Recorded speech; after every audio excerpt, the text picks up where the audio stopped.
खासदार सुरेश म्हात्रे यांच्या नेतृत्वामध्ये माणकोली ते ठाणे जिल्हाधिकारी कार्यालयापर्यंत पदयात्रा काढण्यात आली आहे।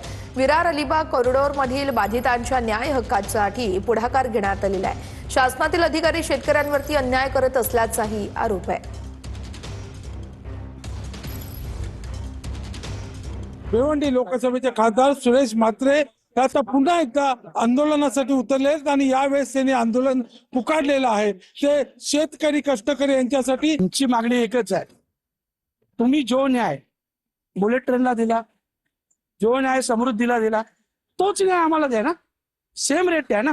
तर याच्यात तुमच्या माध्यमातून सांगतो, अधिकाऱ्यांवर माझी स्पष्ट नाराजी आहे। मी जेव्हा मंत्री महोदय बावनकुळे साहेबांकडे मिटिंग घेतली त्यावेळेस बावनकुळे साहेब हे या विषयावर पॉझिटिव्ह आहे, परंतु अधिकाऱ्यांची काय अडचण आहे मला माहित नाही।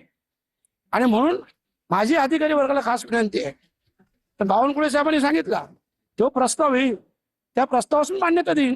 हे जाणीवपूर्वक शेतकऱ्यांना अटकवलं जातं, तर हे कुठंतरी थांबायला पाहिजे। भिवंडी संजय भोईर, TV9 मराठी।